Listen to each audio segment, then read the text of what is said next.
कहानी नीरू की है। पंजाब की नीरू की शादी दिल्ली के राहुल से होती है। दिल्ली कितना बड़ा शहर है ना, लेकिन आप लोगों का घर तो बहुत छोटा है। हमारे पंजाब में तो ये बड़े बड़े घर होते हैं कि मजा ही आ जाता है। कोई बात नहीं नीरू, मैं भी तुम्हारे लिए बहुत बड़ा मकान बनाऊंगा बहुत जल्दी। नीरू के पिता जहाँ पंजाब के जाने माने व्यापारी थे, वहीं उसका पति राहुल दिल्ली में एक सिंपल नौकरी करता था। माँ, यहाँ तो घी मक्खन इतना महंगा है कि क्या बताऊं। मैं तो तरस ही जाती हूँ घी खाने के लिए। नीरू की माँ को ये सुनकर बहुत दुख होता है। मेरी बेटी को घी नसीब नहीं हो रहा है और ये बहू यहाँ बैठकर घी में शक्कर डाल रही है। देख वनिता, मैं साफ कह रही हूँ, इस घर में जितना घी आएगा उतना ही मेरी बेटी के घर दिल्ली भी जाएगा। अरे ये क्या बात होती है माँ जी? बेटी का उतना ही करो जो अच्छा लगे। अब क्या मायके से घी और मक्खन तक की सप्लाई करोगी आप? हाँ, मेरी बेटी किसी चीज को तरसे मुझसे बर्दाश्त नहीं होता। अब क्या था, नीरू के मायके में 2 किलो घी आता तो 2 किलो दिल्ली जाता नीरू के पास। एक दिन, माँ बड़ी गर्मी पड़ती है दिल्ली में। इस घर में तो एक ही एसी है और वो भी ड्राइंग रूम में। सारा परिवार एक ही कमरे में सोता है। हाँ बेटा, वो तो हर घर की कहानी है। यहाँ भी एक ही एसी है। अरे बिल इतना आता है कि क्या बोलूं। तभी वहां राकेश आ जाता है। माँ, थोड़ी देर में यहाँ कुछ प्लम्बर आएंगे मेरे कमरे में एसी लगाने। जरा ध्यान से लगवा देना ना माँ। ओए, ऐसे कैसे तेरे कमरे में एसी लगेगा? हाँ राकेश, एक बार बात तो कर लेता। अरे पापा, वो वनिता को गर्मी में नींद नहीं आती। ड्राइंग रूम में सबके साथ सोने में वो अनकंफर्टेबल है, इसलिए। अरे पूरे परिवार के साथ वहां तेरी बहन नीरू भी तो सोती है। वो नहीं हो रही क्या अनकंफर्टेबल? समझ रहा है ना? अगर एसी लगेगा तो एक दिल्ली में तेरी बहन के कमरे में भी लगेगा, तभी तू लगा सकेगा। राकेश वनिता को सारी बात बताता है। वनिता करती भी क्या, मन मारकर बैठ जाती है। माँ, ये लोग ठीक नहीं है, क्या करूं मैं?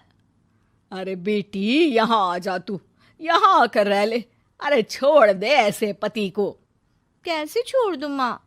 समाज क्या कहेगा, लोग क्या कहेंगे? वैसे भी मेरा एक बेटा है मयंक। अरे हटा बेटा, तेरी उम्र ही क्या है, इतनी परेशान रहेगी तो काम कैसे चलेगा। खैर, बात आई गई हो जाती है। माँ को लगता है कि नीरू ठीक है, तो वहीं नीरू के मन में एक ही लाइन चल रही होती है, यहाँ आजा। माँ ने तो बोल ही दिया है कि यहाँ आजा। बस मयंक थोड़ा सा बड़ा हो जाए, इन गरीबों को छोड़कर मैं वापस माँ के पास ही चली जाऊंगी। वो इसी सोच में बाजार में चल रही थी कि मैम, आपका दुपट्टा जमीन को छू रहा है। नीरू जैसे ही उस लड़की की तरफ देखती है, देखती ही रह जाती है। हाय रे, कितना सुंदर लड़का है ये। अब क्या हुआ? मैंने कहा आपका दुपट्टा। तो खुद ही उठाकर दे दो ना। लड़का समझ जाता है कि नीरू उस पर फिदा हो चुकी है। वो उससे उसका नंबर लेकर चला जाता है। अब क्या था, नीरू और रोहित में लगातार बातें होने लगती है। मैं हरियाणा का रहने वाला हूँ, यहाँ एक बड़ी कंपनी का मैनेजर हूँ। अच्छा, और कितने बच्चे हैं तुम्हारे? बच्चे? अरे मेरी तो शादी भी नहीं हुई है। तुम बताओ, शादी करोगी? नीरू शर्मा जाती है। अब लेकिन मैं तो पहले से ही शादीशुदा हूँ। मुझे फर्क नहीं पड़ता, बस तुम शादी कर लो, भाग चलते हैं। बहुत पैसे वाला हूँ मैं, हमेशा खुश रखूंगा तुम्हें। नीरू रोहित से मिलकर सारा प्लान बना लेती है और फिर एक दिन घर से भाग जाती है। दोनों शादी कर लेते हैं।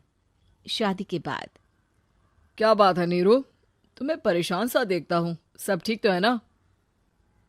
हाँ हाँ, सब ठीक है।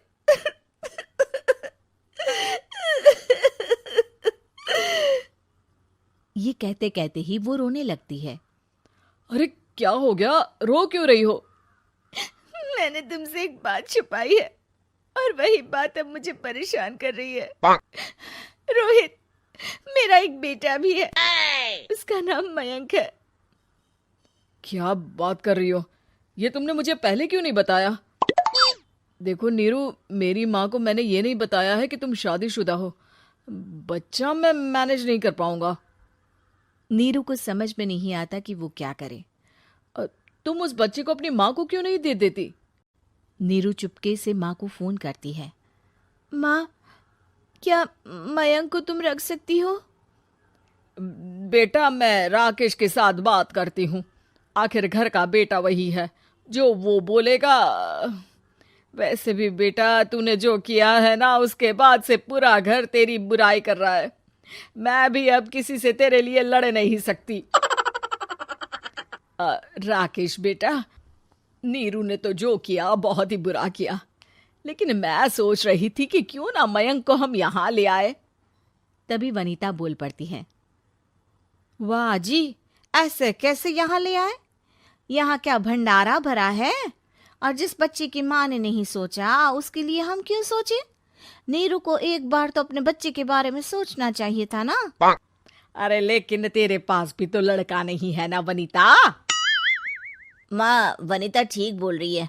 कल को वो बड़ा होकर इसी घर का हिस्सा मांगेगा तो हम क्या करेंगे? माँ कहती भी तो क्या, वो चुप रह जाती है। वहीं नीरू का पहला पति कहता है। माँ, अगर आज भी वो वापस आ जाए तो मैं उसे माफ कर दूंगा। बेटा, गरीबी चीज ही ऐसी है, क्या करेगा। तू तो अब मयंक का सोच।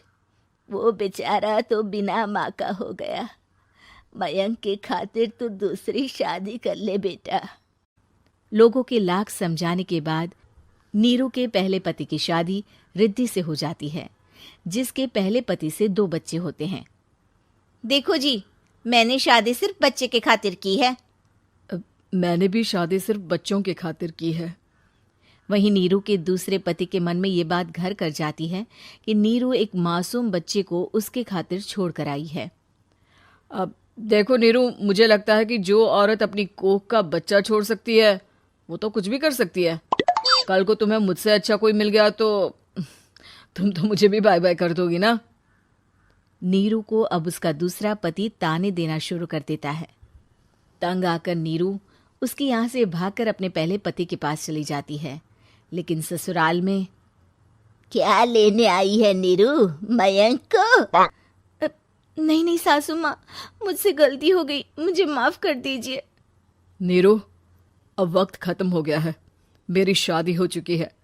तो छोड़ दो ना उसे, हमारा बच्चा है। मैं आपको अपनी माँ नहीं मानता, मेरी नहीं मान तो बात अच्छी है। नीरू मयंक की बात सुनकर समझ जाती है कि उसके पास अब न आसमान रहा ना ही जमीन।